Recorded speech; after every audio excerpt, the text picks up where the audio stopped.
Indian cricket team का हिस्सा तो बहुत से प्लेयर हुए हैं, पर उनमें से बहुत ही कम ऐसे हुए हैं जिन्होंने लगातार तीनों फॉर्मेट में अपनी जगह बरकरार रखी हो।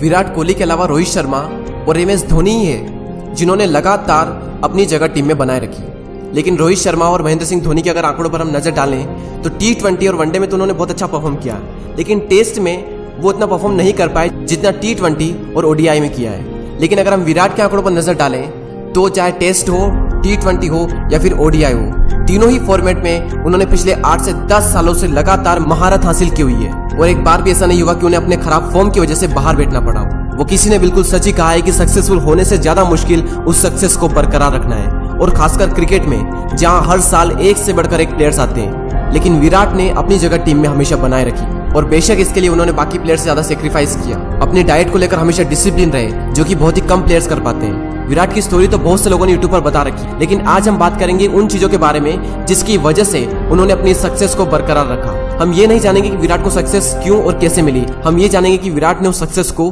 कायम कैसे रखा। तो नंबर 1 पॉइंट है हाई कॉन्सेंट्रेशन।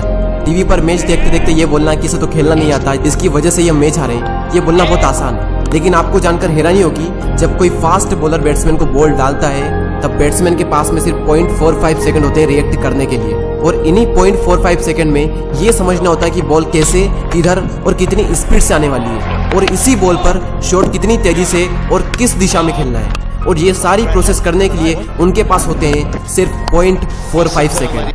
और इस बीच अगर 1 सेकंड के 10वें हिस्से के लिए भी उनका ध्यान भटका तो समझो काम खत्म, और सामने से जो बॉल आ रही है वो जानलेवा होती है, और जब उस बॉल की एक बार लगती है तो महीनों तक कई सारे खिलाड़ी इंजर्ड होकर वापस नहीं आते। इस बात का अंदाजा इसी बात से लगाया जा सकता है कि जब दिसंबर-जनवरी में इंडिया और ऑस्ट्रेलिया की टेस्ट सीरीज चल रही थी, तब पहले ही मैच में जब इंडिया 36 पर ऑल आउट हुआ था, उस वक्त मोहम्मद शमी को पैट कमिंस की एक जोरदार बाउंसर आई थी बहुत स्पीड से, और सीधे मोहम्मद शमी के हाथ की हड्डी पर लगी, और उसके बाद मोहम्मद शमी 3 से 4 महीने के लिए टीम से बाहर रहे।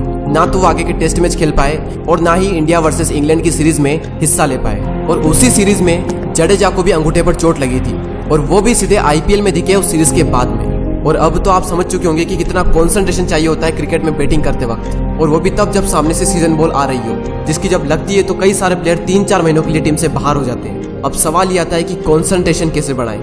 सिंपल सा रूल है, प्रैक्टिस प्रैक्टिस एंड प्रैक्टिस। आप चाहे किसी भी फील्ड में हो, आपका ऑलरेडी दिमाग कितना भी तेज हो, लेकिन जब तक आप प्रैक्टिस नहीं करोगे उस फील्ड में आपकी कंसंट्रेशन नहीं बढ़ेगी। आप चाहे किसी भी फील्ड में हो, उस फील्ड का अगर आपको विराट बनना है तो आपको प्रैक्टिस करनी ही पड़ेगी, तभी आपकी कंसंट्रेशन पावर बढ़ेगी और तभी आप उस फील्ड में किंग बन पाओगे। सेकंड पॉइंट है सेल्फ कंट्रोल। ये एक बहुत बड़ी क्वालिटी है विराट की, सेल्फ कंट्रोल, या फिर ये कहें कि सेल्फ डिसिप्लिन। और इतना सेल्फ डिसिप्लिन, इतना सेल्फ कंट्रोल जितना शायद ही किसी प्लेयर में होगा। 2012 से वे अपनी डाइट को लेकर बहुत ज्यादा डिसिप्लिन है, और तब से अभी तक उन्होंने जंक फूड को हाथ तक नहीं लगाया, जबकि 2012 से पहले उनकी ईटिंग हैबिट बहुत खराब थी, और एकदम से अपने अंदर इतने सारे चेंजेस लाना बहुत मुश्किल होता है किसी भी इंसान के लिए, लेकिन उन्होंने कर दिखाया। और इंडियन टीम में शायद ही कोई ऐसा प्लेयर होगा जो ये कर पाया होगा। डाइट ही वो चीज है जिसकी वजह से उनका फिटनेस लेवल टॉप पर है। मैदान में उनसे तेज शायद कोई प्लेयर होगा आज की डेट में। और अगर हम इसके डीप में जाएं कि क्या वजह है जिसकी वजह से विराट इतने फिट, एक्टिव और एनर्जेटिक रहते हैं, तो उसका सबसे बड़ा कारण है self control. Number 3, focus on one thing and forget everything. Virat का कहना है कि जब भी वो फील्ड पर होते हैं तो वे सब भूल जाते हैं। उस वक्त वो किसी की परवाह नहीं करते, सब कुछ भूलकर उनका पूरा फोकस फील्ड पर होता है। और उनका कहना है कि हर दिन अपना 100% नहीं, बल्कि हर दिन अपना 110% दो। जितना आप कर सकते हो उससे भी ज्यादा करो। विराट एक बहुत ही तपस्वी इंसान है, बहुत सेक्रीफाइस किया उन्होंने। उनके मजे उनके देश से बड़े नहीं है। अपने आप से सवाल करो कि क्या मेरे मजे मेरे देश से बड़े हैं, क्योंकि इंसान के लिए सबसे पहले देश ही होना चाहिए, बाकी सब बाद में। और आप जो भी करोगे अपनी लाइफ में, उससे देश को भी कुछ ना कुछ कंट्रीब्यूट होगा ही। मैं ये वीडियो बना रहा हूँ तो इससे भी देश के कई सारे लोग इंस्पायर्ड होंगे। तो अपने आप से क्वेश्चन करो कि क्या मेरे मजे मेरे फ्यूचर से बड़े हैं, मेरे देश से बड़े हैं? अगर हाँ तो करो मजे, और अगर नहीं तो फिर विराट से सीखो सेल्फ कंट्रोल, विराट से सीखो सेक्रीफाइस करना, विराट से सीखो अपने लक्ष्य के लिए अपने ध्यान को एक जगह पर केंद्रित करना। एक जुनून, एक फितूर होना चाहिए बेस्ट बनने का, और ना सिर्फ जुनून होना चाहिए बल्कि उसके लिए काम भी करो। आजकल एक एवरेज पर्सन दिन में 4 से 5 घंटे अपना फोन यूज करता है, और वहीं दूसरी ओर विराट कोहली ज्यादा से ज्यादा 40 मिनट फोन का यूज करते हैं, और वो भी सॉन्ग सुनने के लिए, ना कि फालतू की रील देखने के लिए या फिर फालतू उसकी चैटिंग करने के लिए। तो अगर आपको भी अपनी फील्ड का विराट बनना है तो अपने कंफर्ट जोन से बाहर निकलना सीखो, सेक्रीफाइस करना सीखो, फोकस कैसे करते हैं वो सीखो, लोग अगर आप पे उंगलियां उठाए तो उनका जवाब अपने काम से देना सीखो। मुझे पता है कि जो भी आप इस वीडियो को देख रहे हो, आप सब अपनी लाइफ में कुछ बड़ा करना चाहते हो और आप कर भी जाओगे। बस खुद पर यकीन रखना, खुद से वादा करना कि मैं ये मुकाम अगले 4 से 5 सालों में हासिल करके ही दम लूँगा, और खुद से ये वादा पूरा करने के लिए अपनी जान लगा देना। तो खुद से वादा, मेहनत दूसरों से ज़्यादा, क्योंकि मेहनत से एक दिन शोर होगा।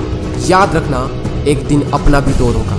जिद करना सीखो, जो नहीं लिखा है मुकद्दर में उसे हासिल करना सीखो। अरे मुश्किल है तो क्या हुआ आसान मैं बनाऊंगा, असंभव है तो क्या हुआ संभव मैं करके दिखाऊंगा। मंजिल चाहे कितनी भी ऊंची क्यों ना हो, रास्ते हमेशा पैरों के नीचे से ही जाते हैं। जब सारी दुनिया कहती है कि हार मान लो, वही सही समय है कुछ कर दिखाने का। और कर दिखाओ कुछ ऐसा कि दुनिया बनना चाहे तुम्हारे जैसा, और तुम करके दिखाओगे। अगर अभी तक इस वीडियो में बने हुए हो तो इस वीडियो को शेयर करना अपने उन दोस्तों के साथ में जो लाइफ में कुछ करना चाहते हैं, या फिर जिनके अंदर की चिंगारी बुझ चुकी है। आने वाले वीडियोस को मिस ना करने के लिए सब्सक्राइब करें और बेल आइकन को प्रेस करें। अगले वीडियो में फिर मिलते हैं। Thanks for watching guys.